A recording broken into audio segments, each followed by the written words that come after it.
If you play fantasy football on a week-to-week basis, you got a lot of choices to make. Who to start, who to sit, and why. Let's make sense of it all with ffchamps.com on Football Nation.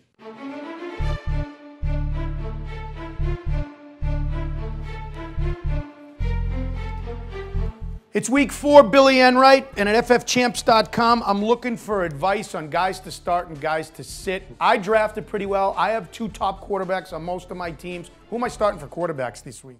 I absolutely love Matt Schaub of the Houston Texans. His matchup this week is a tasty one. He's going up against the Tennessee Titans.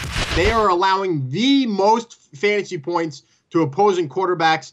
8 passing touchdowns in the first 3 weeks, 970 total yards. That breaks down to about 323 yards per game. Schaub had a great performance in week 3 with his 4 touchdowns and 290 yards. I would absolutely put Matt Schaub into your lineups this week. The other 2 quarterbacks that I'm recommending should be in your lineup this week. You got to start these guys. Phillip Rivers against the Kansas City Chiefs. I'm expecting a bounce-back game for him. And then how about Eli Manning going up against his NFC Division East opponents, the Philadelphia Eagles, on a prime-time Sunday night matchup? I'm not happy here with that the number 1 quarterback you should sit is Tony Romo. On that team, I don't have a good backup. Yeah, Tony Romo, just 1 touchdown in the last 2 games, hasn't reached 300 yards since week 1, and now he's playing the Chicago Bears, who are the 2nd toughest team when it comes to stopping opposing quarterbacks. I'm benching Tony Romo this week, just not consistent enough to have in my lineup. Some other guys that I think you should sit: Jay Cutler against the Dallas Cowboys, Jake Locker versus the Houston Texans, and Mark Sanchez going up against that dominant defense out there with the San Francisco 49ers. Running backs. What's interesting to me in week 4 is for all the Adrian Petersons of the world and the Matt Fortes, for different reasons, they might not be good plays. You got some interesting stardoms for running backs this week. I do. Obviously, you're going to start your studs, Darren McFadden's, Ray Rice. But how about Cedric Benson taking on the New Orleans Saints? We saw what Jamal Charles did to him in week 3. 233 rushing yards the Saints give up. Now, I know Benson's not the same kind of player of Jamal Charles, but even before the Saints took on the Chiefs, they gave up 2 rushing touchdowns in the first 2 weeks. Get Cedric Benson in your lineup. He's going to be a sneaky play this week and will reward a lot of fantasy managers that have him in their lineups. Speaking of some other running backs that I recommend that you start, Jarvis Green-Ellis against the Jacksonville Jaguars and Alfred Morris against the Tampa Bay Buccaneers. When it comes to sitting running backs for week 4, has Chris Johnson been on the list for weeks 1, 2, and 3 also? He should have been, right? He is this week. Not only did he just have 45 yards in the 3 games that he's played so far, but now he's playing against the Houston Texans defense that are dominant against the run. They haven't let up a rushing touchdown all season long.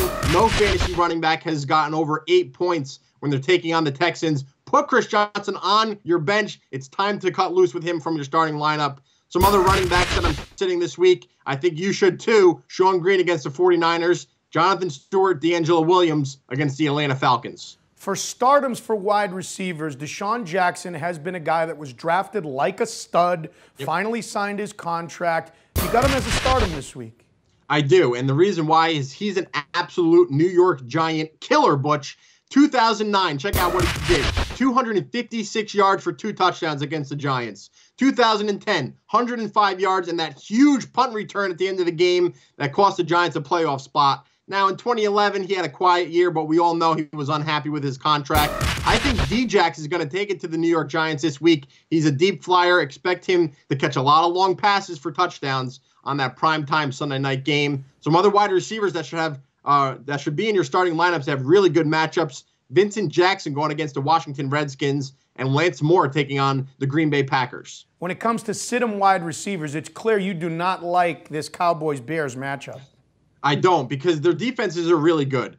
Jay Cutler's taking on a Dallas Cowboys defense that is top 5 when it comes to stopping the pass. For Tony Romo, the Bears are the 2nd best team in the NFL right now when it comes to shutting down opposing quarterbacks and wide receivers. So I'm sitting Dez Bryant. He's been a major letdown this year. 164 yards in 3 games, 0 touchdowns. That's absolutely terrible.